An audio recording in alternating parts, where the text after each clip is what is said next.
What's up everybody, Matt Maran here for another car review. This is of course the 2020 Volkswagen Atlas Cross Sport. Huge thanks to Volkswagen for providing me with the new Atlas Cross Sport here to review for you guys today. So the standard Volkswagen Atlas has been around for several years now and actually got a little bit of a refresh of its own here for 2020 to give it very similar looks here to the Cross Sport. But this Cross Sport version is a new addition. So this is the two-row version of the Atlas, and it's supposed to be a little bit sportier. You know, you have the sportier rear roof line there, which kind of slopes down and gives you this coupe-like shape, although it clearly is still a four-door vehicle. But up front here, you know, I think it's actually a pretty bold look, and compared with all the other competing SUVs in this segment, this one looks a little bigger and blockier and just has more road presence, I think, than a lot of the others, which seems a little bit smaller and a little less boxy and a little more smooth and stylistic, but it still is a very attractive design. I think you have these standard LED headlamps here, which I think look pretty cool. You have that new grille with the new Volkswagen emblem, by the way. It's very slight changes, but this is one of the first vehicles to debut that new badge there.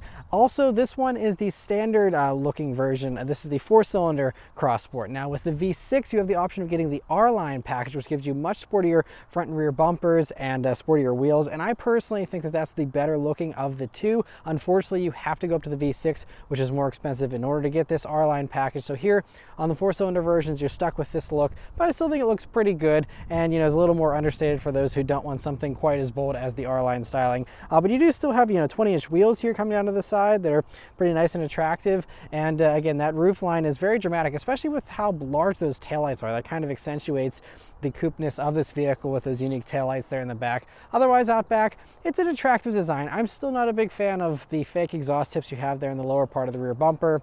I think that's a little iffy looking, but otherwise, I think it's a, you know, an appropriate look here for a sportier, you know, mid-sized SUV. And so I think overall, you know, I like how bold it is. You know, I love this line that goes down the whole side of the vehicle and is very, you know, sharp with its edges, and just, it's a very bold design. And I think that nicely sets it apart from some of the other competing vehicles out there. Size-wise, compared to the regular Atlas, the wheelbase is identical here for the Cross Sport version.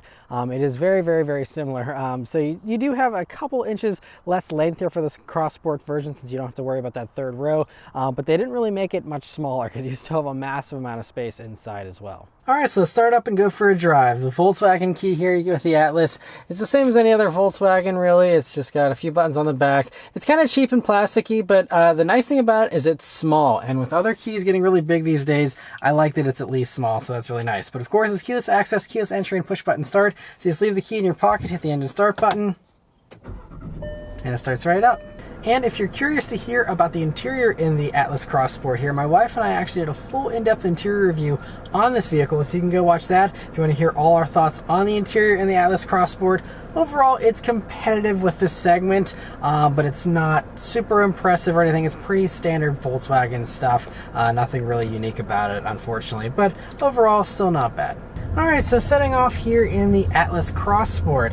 So I think the first thing you notice is, you know, you have a very high seating position. Obviously, you can't have your seat go up and down here, but you know, it's just a big SUV still. It's just as big feeling as a normal Atlas, just a tiny bit shorter, but you won't even really notice that either. So it's just very large. Visibility is pretty good because you're sitting up so high, but you do have this very thick A-pillar and this little part around your actual side mirror, which is also you know, going to block your visibility a little bit. Other things though, you have a nice responsive brake pedal. It's typical Volkswagen feel if you've ever driven any other Volkswagen, really, where it starts to bite right towards the top of the pedal, and it's a pretty nice firm feel, and so that feels nice. Throttle response is pretty good. You do have a little bit of a disconnect with the turbo, where the turbo sometimes does take a little bit longer to spool up, and so you kind of get a little bit of a delay sometimes with your acceleration, where you have to accelerate a little bit harder and then a little softer. But I will say that it's a pretty responsive throttle, and especially at low speeds when you're starting from a stop, it really actually feels jumpy because of how eager it is to accelerate, and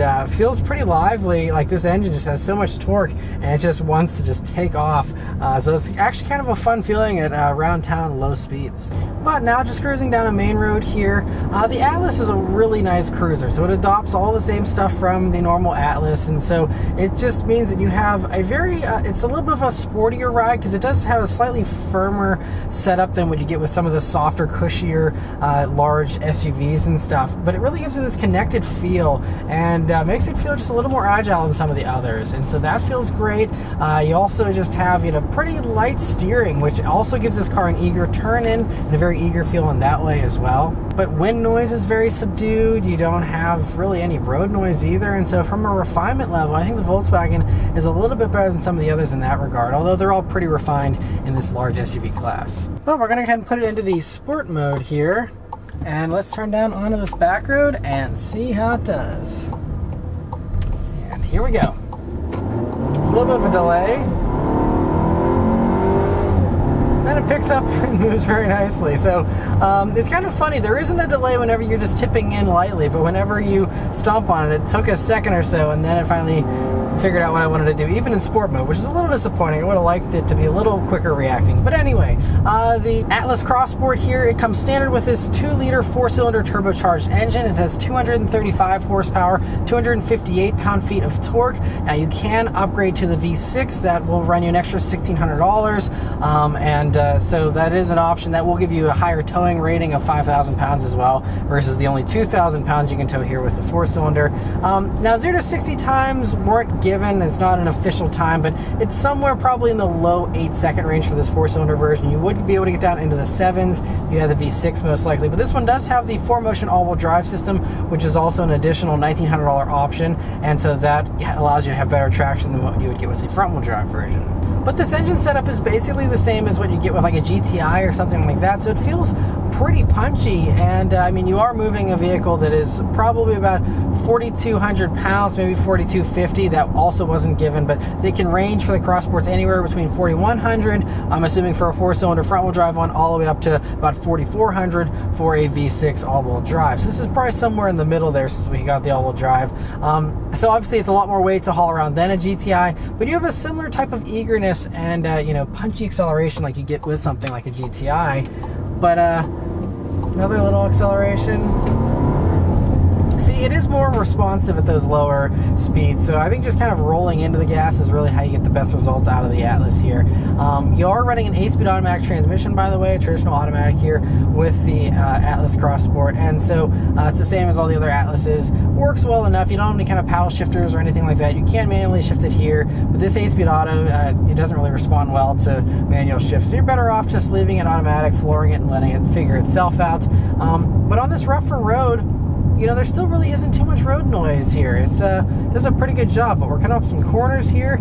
Let's see how the Cross Sport handles them. So we have some lean, and you can feel the weight, but it is fairly flat. There's a little bit of roll as my stuff also rolls around the back there, but it actually dives in fairly well for being such a large SUV, and I think the Chevy Blazer, one of the competitors of this, does handle a little bit better than this. But aside from the Blazer, I think that just about everything else is going to feel a little worse. I think the Honda Passport isn't quite as good, and I haven't driven the new Toyota Venza, which is coming this summer, but that is going to be another competitor to this. But otherwise, you have the Ford Edge and the Jeep Grand Cherokee, and those aren't going to handle as well as this, especially the Grand Cherokee being body on frame. And this, again, being based on a 3-row crossover, is going to, not be quite as sporty as that Blazer. And the Blazer also has like a torque vectoring differential and things like that there for the RS version with the V6 and its all-wheel drive system. Also, you can get torque vectoring in the Honda Passport with its all-wheel drive. So those are going to, have a little bit of a better power distribution. This 4Motion system, though, hasn't let me down. It just isn't super sporty or anything. But I haven't really been tearing up any back roads in this either. So, that I don't have too many opportunities to really push the handling here. But no one in this is going to be really trying to, go fast on a back road. And as far as just cruising, on main roads and things like that, this is really nice, really refined, quiet, has a nice smooth ride. Even got some potholes here. totally undisturbing. It just is totally fine. And so for, you know, what everyone's going to be actually using these for, it's going to be a really nice just daily driver. As far as sport mode goes, it doesn't really seem to be making a whole lot of difference. There's any kind of adaptive suspension or anything here in the Atlas Cross Sport. It's just basically going to, you know, make the steering a little bit heavier, throttle response a little quicker, and I think, you know, it holds the lower gears a little bit longer to give you a more responsive engine. But honestly, I think this engine is actually better off in the lower RPMs, because that's where it makes all that beefy torque. And honestly, so I haven't driven the Cross Sport with the V6, so I can't directly compare it with that.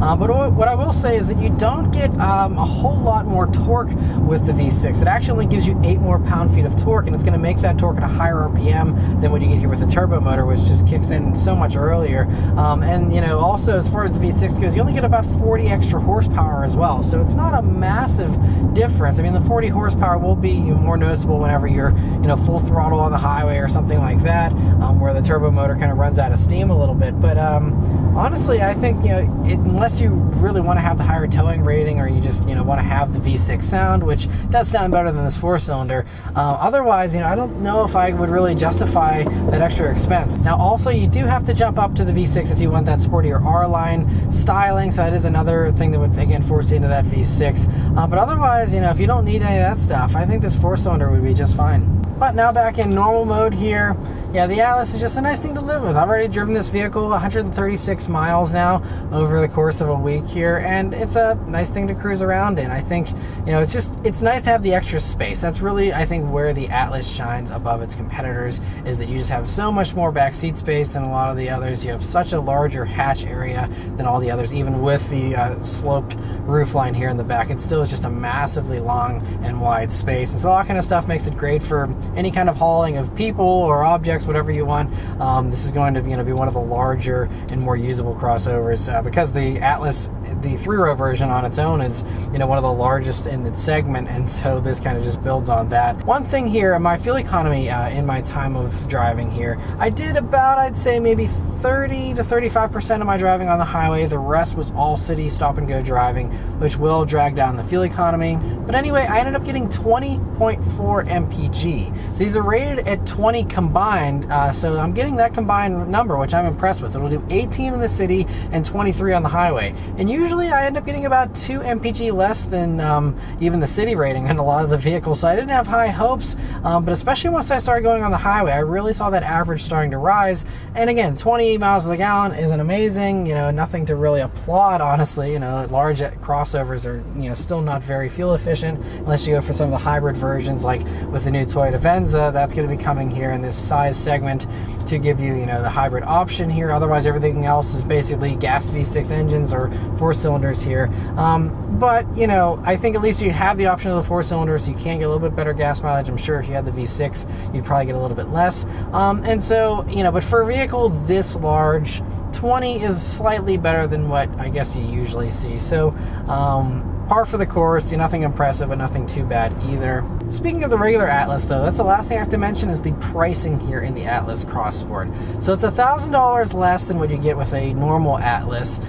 So that's kind of nice, because sometimes with coupe SUVs, some manufacturers, especially the luxury ones, charge you more for less practicality. And at least Volkswagen recognizes you're losing some practicality, so they discount you $1,000 since this is a tiny bit smaller than the 3-row version. But I have to say, you know, so that puts this around $31,000 starting for an Atlas Cross Sport here. This one, as tested, is $39,425, and so we're almost at $40,000. And you know, you still only have leatherette seats, a lot of hard plastic and stuff in here. And now a lot of the competing interiors aren't much nicer. This doesn't feel like a $40,000 interior to me, even though it is huge. You know, you only have heated seats. There's no heated steering wheel. There's no cooled seats. All that kind of stuff. If you want to get some of those higher options, you can get some of that stuff. Digital gauges, you know, an upgraded stereo, all that kind of stuff. But that'll put you up close to $50,000. And again, that's not unheard of. The Blazer that I reviewed with the V6 and all-wheel drive, that was actually right around $50,000. So it's not like Volkswagen's out of you know, where they need to be here with the pricing. It's just I just fail to see the value in this kind of stuff. I feel like for most people, unless you absolutely need a tiny bit more space, you're probably better off getting a Tiguan instead. And if you don't want to go for a Tiguan and you do want lots of space, then I would argue you're probably better off just spending an extra $1,000 and getting the 3-row Atlas for the rare times that maybe you do want to seat a few more people. And whenever you don't want those extra seats, you can just fold them into the floor, and it's not like you get any underfloor storage here in the Cross Sport. It actually just has a spare tire and that's it. So you're not really gaining anything there either. So I would just rather have the normal Atlas. Obviously, it's just going to come down to what kind of styling you want. I think the Cross Sport is clearly for those who will never, ever, ever need a 3rd row, and they just like the sportier looks. But I think that you're better off with the normal Atlas. You have the more squared off back end, so you can actually stuff more things into the regular Atlas than you can here with the Cross Sport. And so even within the Volkswagen lineup, it's kind of a tough proposition in my opinion, because it's either Tiguan or Atlas. And so this fills a niche, and especially the German companies love to fill every little niche. And so this is pretty easy to make, I'm sure, because you just take the Atlas and give it a little bit of a slightly different look, and you have an extra model to fill that niche. So I'm guessing it wasn't a huge investment, so it makes sense to make, but I still just struggle to see the type of person that would want this, aside from, again, just people who just like the more expressive styling. If that's what your thing is, go for it. Like I said, this segment is definitely growing and expanding, and so it makes sense that Volkswagen wants to compete in it.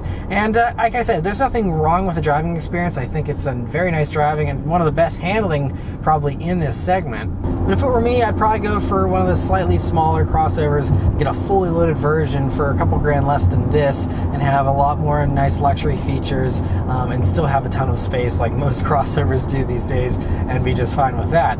But anyway, yeah, like I said, it's nice that Volkswagen's giving people options. I'm all about options, and so it's great that we have another option here for those in this very large SUV segment. So anyway, let me know your thoughts on the Atlas Cross Sport in the comments below. Thank you guys very much for watching. Be sure to go watch the interior review if you want to hear more about this interior, and I'll see you guys on the next one. Take care.